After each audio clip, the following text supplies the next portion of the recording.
Hello, darshanmaharaja here. Yesterday, there was an article in the Globe and Mail titled Immigration Isn't an Economic Problem, it is the Solution. At this time, with all the ill effects of excessive immigration being pretty much impossible to dismiss or even disregard, uh, for this kind of article to appear in a major publication is something that requires a separate discussion, I guess. But and this article was shared by Immigration Minister Mark Miller, who over the last few months has formed a habit of sharing articles that go in favor of the status quo on immigration. They are deeply entrenched in that, although they are making some kind of a attempt to show that they are attending to all the excesses. I'm putting it mildly here.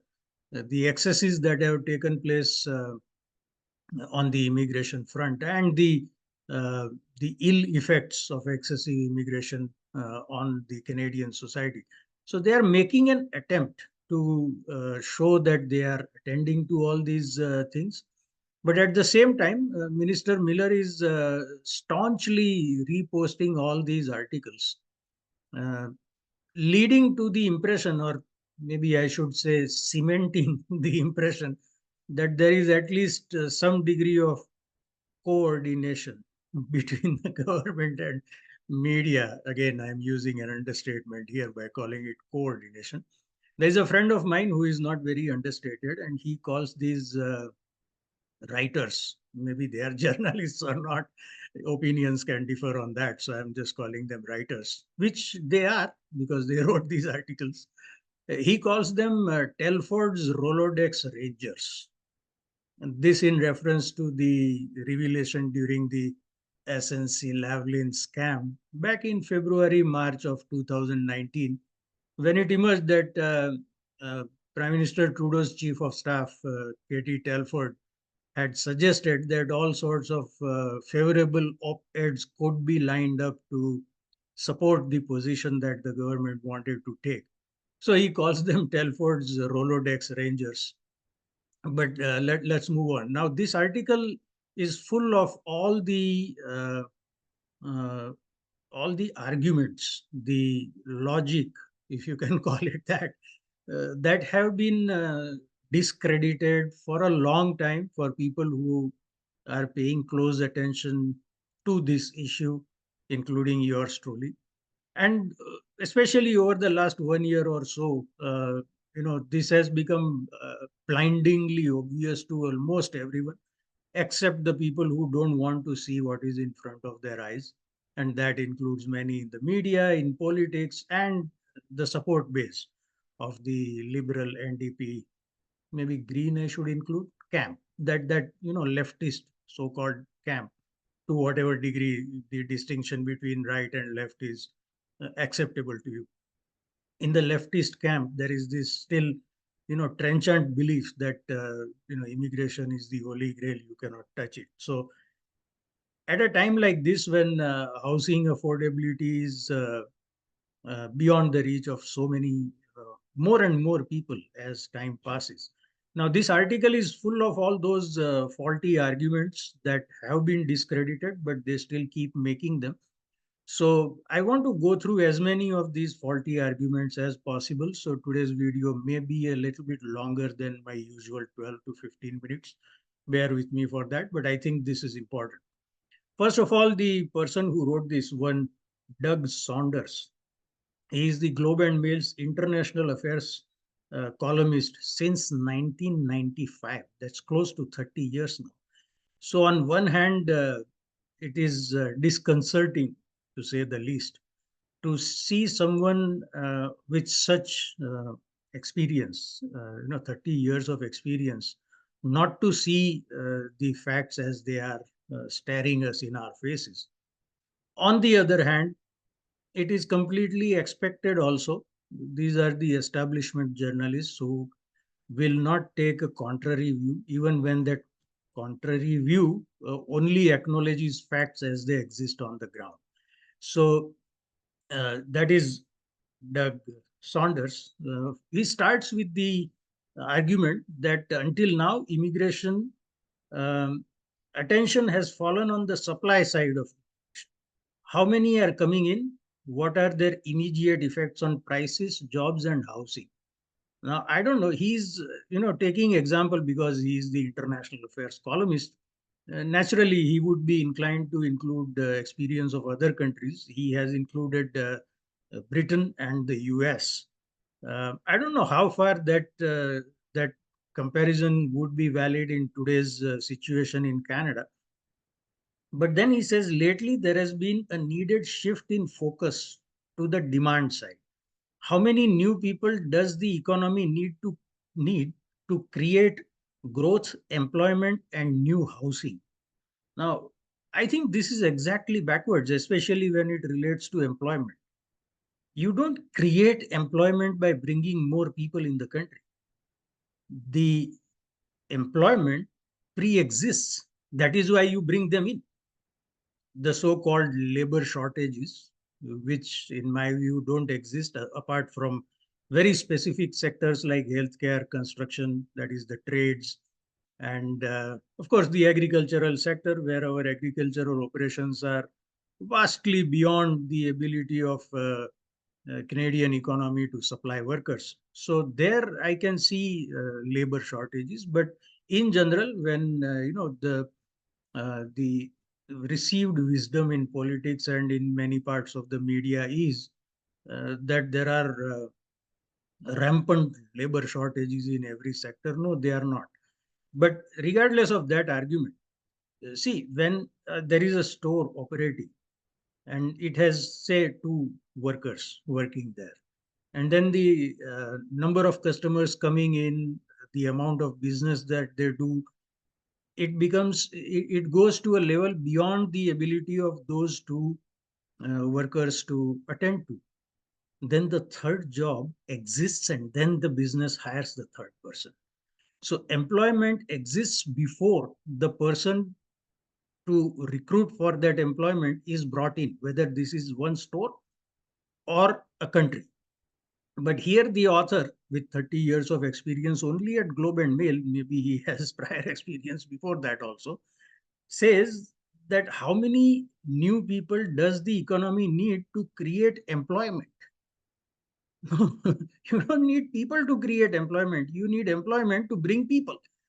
So that is, I mean, this has been pointed out number of times. The fact that it needs to be pointed out still is a matter of dissatisfaction. Again, using an understatement here. But he says in Britain, he gives example of Nigel Farage, who is staunchly anti-immigration. He was one of the prominent Brexiteers.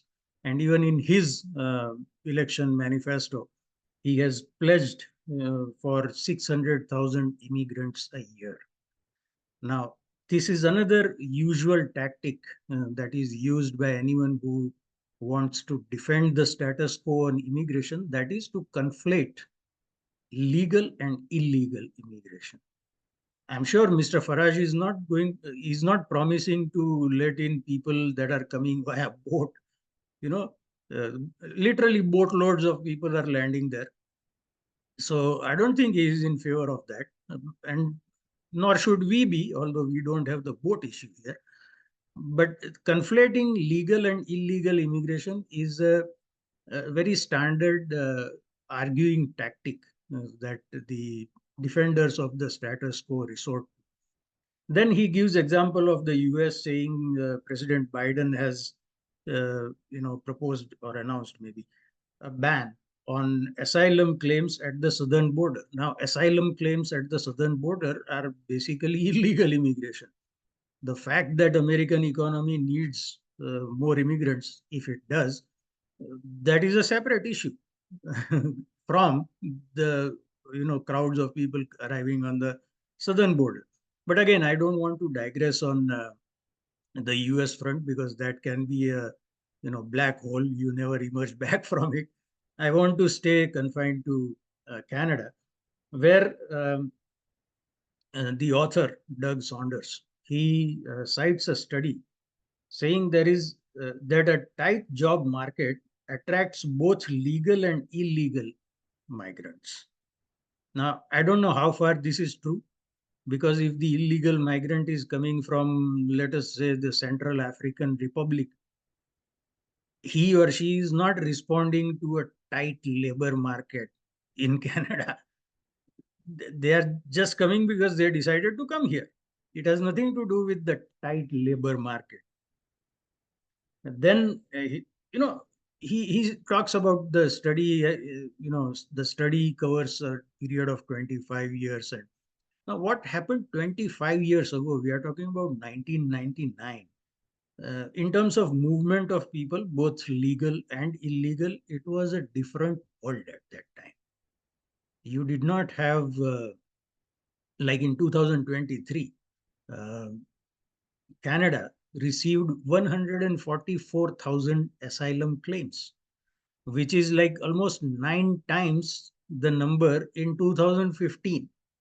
So in 1999, that number was very small. I don't want to say negligible, because there are judgmental aspects to that term. So I don't want to say negligible, but it was a very tiny fraction of what it is now. So you cannot compare the two eras and then draw lessons from the previous era and apply them to the current era. It's a completely different level of requirement that we are looking at now. For example, when a child is 10 years old versus when they are 35 years old, no longer a child, a fully grown person with hopefully a job and a family and everything else, their requirements are different. He says in the 1990s, Canada failed to meet immigration targets. So again, there is a conflation going on between, first of all, legal and illegal. And even on the legal side, uh, much of the public ire is aimed at the international students and temporary foreign workers. So, you know, again, these are apples to oranges comparison going on here. I see a lot of people being concerned about population replacement. And I don't want to get dragged into that discussion, but I think we can fairly say that there is workforce replacement going on in Canada right now. For every single job, especially at the unskilled or low skilled part of the spectrum. Uh, and I have spoken about this earlier. Wherever you go in, at least in the GTA, I have seen, and I have, seen a lot of people say the same about smaller towns up north or out west, where everywhere you go, it is people of one ethnicity, that is specifically Indian. And even in towns where there is no college or university, you find these so-called students working in customer-facing jobs. It has its own set of problems. I have spoken about that also. But basically, what I'm getting at is that if Canada failed to meet immigration targets in the 1990s, that has nothing to do with the situation as of today in Canada.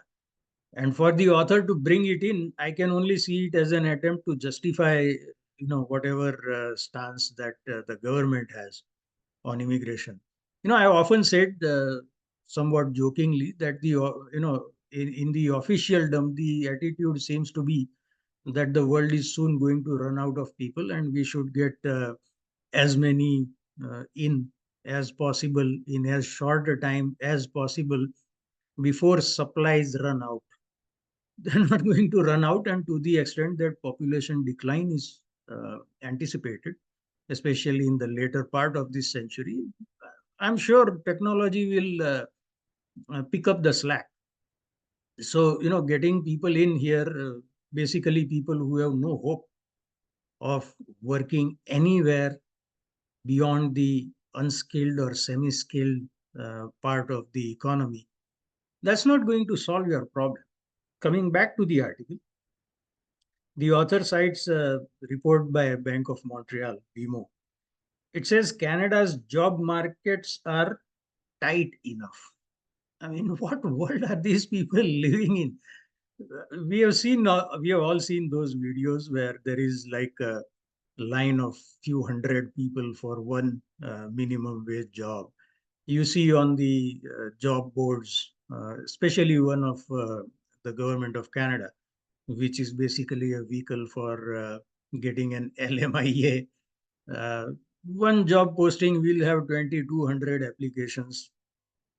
So when they talk about the job market being tight enough, I seriously wonder what world these people are living in. Then BMO report says that the um, higher consumer debt in Canada is due to increased interest rates.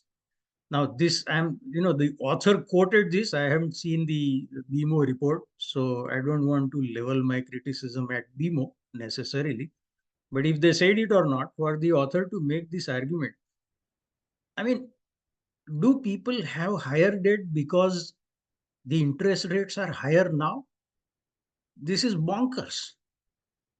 I mean, if the house that was costing 300,000 15 years ago is now costing 1.5 million, then people are carrying higher debt because the house price increased. If anything, higher interest rates would end up discouraging borrowing. And even if they don't increase the amount of debt to the extent that higher interest rates are preventing people from paying down that debt. Yes, there would be some effect, but that would be a fraction of the total.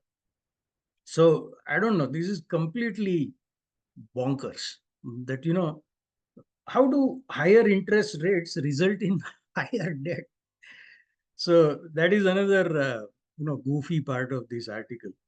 And then the BMO report, according to this author Doug Saunders, says that the uh, growth rate in Canada, economic growth rate in Canada, will converge with the US next year. Like, I remember seeing that OECD report which said that Canada would be right at the bottom of all the G7 countries, or probably even OECD countries, I think, at the very bottom of OECD countries in terms of economic growth for not only the next 10 years, but also for another 30 years beyond that. And I have said this, a lot of times that we are in for a generational stagnation where, economy is not picking up as much as it should or it ought to. In the meantime, we are bringing more people in. So there is more and more competition for not enough jobs. That will drive down wages. Productivity is already in the tank and will go further down, below the bottom probably. So I don't see any prospect of economic growth. But according to the author, BMO report says that Canadian growth rate will converge with the US next year. No, it's not going to happen. Uh, then the author gives examples of immigration surges that have happened before from the 1910s and 1950s. Again, it was a different world. The natural growth capacity of Canada was at a different level in the 1910s, especially. Large parts of Canada were still not inhabited by people who came from elsewhere, not talking about the indigenous people here. So, we know that the immigrants used to be given 160 acres of land, and then they had to hack it out. I mean, I don't envy them. If I'm put in that kind of a position, I'll find it very hard to cope with that situation. But they did, and to their credit, I mean, we have a country that we have today because of those people's back-breaking labor. They really, really sacrificed a lot to, as a result of which we are enjoying this fine country today.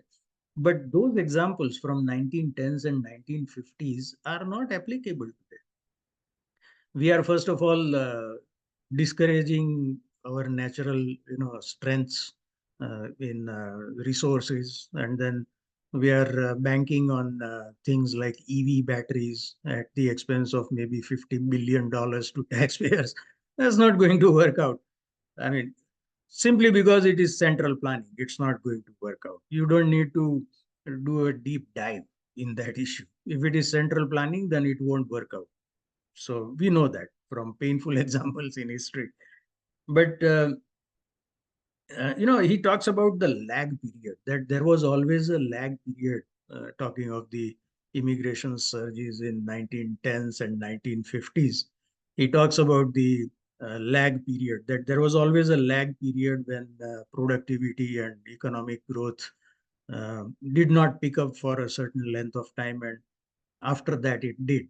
But in light of the OECD forecast, I don't see. And personally also, although my individual opinion is not as significant as that of the analysis done by OECD, but my opinion is also that we are not going to see this as, in hindsight, we are not going to see this period as being a lag period. This is going to be the reality for the next generation or two of Canadians. So I saw this, and Minister Miller had shared this article, and the only two things that I could think of about his post was that they are flailing at trying to find support for their basic stance, because regardless of all the announcements that they have made, making cuts here and putting limits there, their basic stance is still that the level of immigration, including foreign workers and international students who are also foreign workers, according to motion M44. I have spoken about that also. So my first reaction was that these guys are flailing. My second reaction was, which I posted on my Twitter account. If you remember the invasion of Iraq, there was this character called Comical Ali. Actually, his nickname before the invasion used to be Chemical Ali, because he was especially fond of chemicals weapons. So he used to be nicknamed Chemical Ali. But then, as the US Army and the armies of the allied countries were advancing into Baghdad, he was still giving press conferences saying, the Iraqi army is thrashing the invaders. And it was completely disconnected from reality to a comical degree, which is why he got then nicknamed Comical Ali. And Minister Miller, I think, is our own Comical Ali. That's all for today. Let me know your views in the comments. I'll see you in the next video. Until then, goodbye and be well.